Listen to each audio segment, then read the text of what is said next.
Above Ground, which is an anthology of short stories written by 19 different writers around the world. And this short story, and actually Charlie will be reading some excerpts from his work in this book. This is published by Harvard Square Editions, also one of our partners. And the proceeds to this book are going directly to charity. As a matter of fact, one of the charities is the Nobel Peace Prize winning charity, Doctors Without Borders.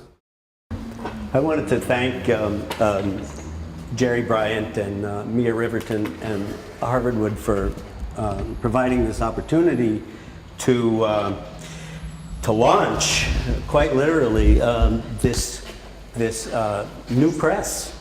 This is not only an anthology, but it's the inaugural anthology of what we hope will be a number of volumes of short stories. Above Ground is a special book.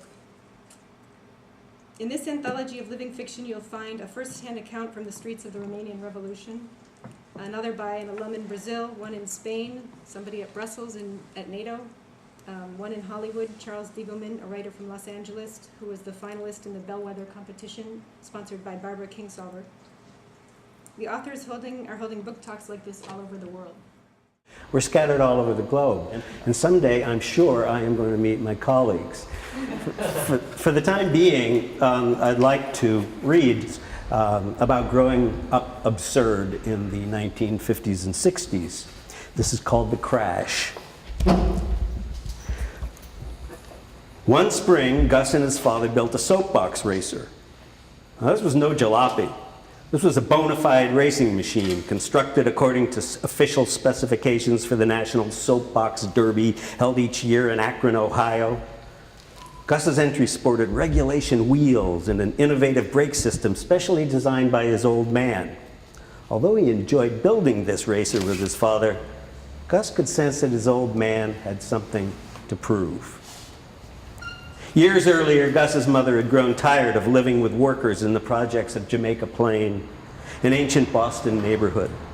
She wanted a front porch and her own mailbox. As it turned out, an old buddy from Gus's father's maritime past was bulldozing 40 acres of New England woods to build an electronics factory 30 miles to the northwest of Boston. His buddy assured Gus's old man that there would be a job waiting for him once the factory was built. Gus's old man was not a typical dad, a self-taught electrical engineer, a gyro gear loose, an inventor. He had joined the Communist Party in the 1930s when it seemed that socialism might transform the world from a depressed capitalist nightmare into an egalitarian paradise. Back in Boston, most of his friends were intellectuals and working-class stiffs who shared the same socialist dream. When Gus's family moved to Warrington, the FBI called ahead. They wanted the citizens of Warrington to know that a family of communists had infiltrated the township. And in my travels in the Mediterranean, I longed to encounter women who stood up for themselves and didn't accept such a low place in society. So I got to thinking, what if I wrote about women who were outraged and stood up for each other? Maybe it would happen. With that, I'll read a slice from my novel called Traveling Light. A dark liquid curled in the water. Farouk didn't seem to see the form floating beneath the surface, tail disappearing in the depths of the pool. The conversation bubbled around him, at the window as the ambulance arrived. What was wrong with Farouk? He did not seem to hear the other guests around him surmising about the blonde waif's nationality. Russian? Moldavian? Her arms spread out to the sides, her green scarf twisted in the water like a piece of seaweed. The long silver train of her dress undulated like a fishtail. That silver dress, it was the girl from the street. I pushed my way over to the window next to Farouk and pressed my face to the glass. He woke from his reverie as soon as he saw me and turned and walked away. I was shocked at his reaction.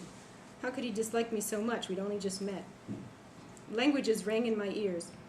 No one admitted to knowing the waif, but they said her name was Grushenka, age 19. Of course the circumstances are suspicious, Niobe echoed. What do you think? A reporter asked. Niobe's voice raised an octave. She was fully clothed. Obviously she's not going for a swim for the first time. This was a premeditated crime, but watch how the tribunal will handle it, the criminals. A reporter scribbled greedily on his pad. Someone should have shut Niobe up for her own sake. Thank you. I'll be reading a few excerpts from a short work of fiction entitled La Criada's Guide to Stain Removal. I never expected to be una criada. How do they call it here? A cleaning lady. In school we learned the English word was maid, but nobody ever calls me that.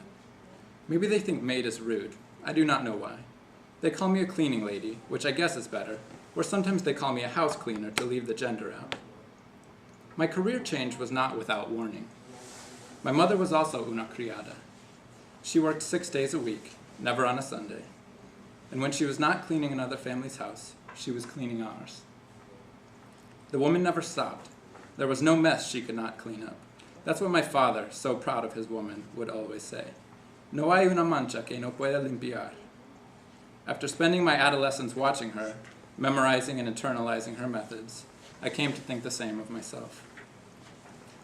Moving here was not my idea. Texas, for all I knew, was its own country, one I could not locate on a map. We came for the university, but Ricardo told me that it would be permanent.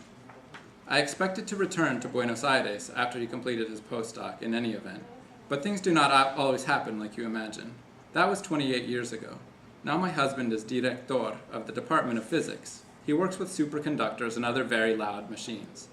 I work with loud machines too, but nobody stands up or straight or tucks in their shirt when I walk past.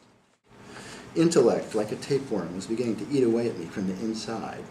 The only things that made me feel fully human were my cat and the insistence of my thwarted desire for a woman to share my bed. The next time came a week or 10 days later, and again when she entered it was as if a pulsing sign had lit up over the bar that read sex. Again a man tried to talk to her and failed. What the hell is this? I said to my friends. She never talks to anybody except the bartender. Why does she do this? It's a psychology experiment, Jay said. She has an assistant who takes notes. Either that or she just does it to make your balls hurt. No, I'm serious. What does she want out of this? You have to ask? If she wanted to get laid, all she'd have to do is look at somebody for once. Maybe she's a he, said Sheldon. What? Said Jay. Maybe that's why she never does anything but sit there.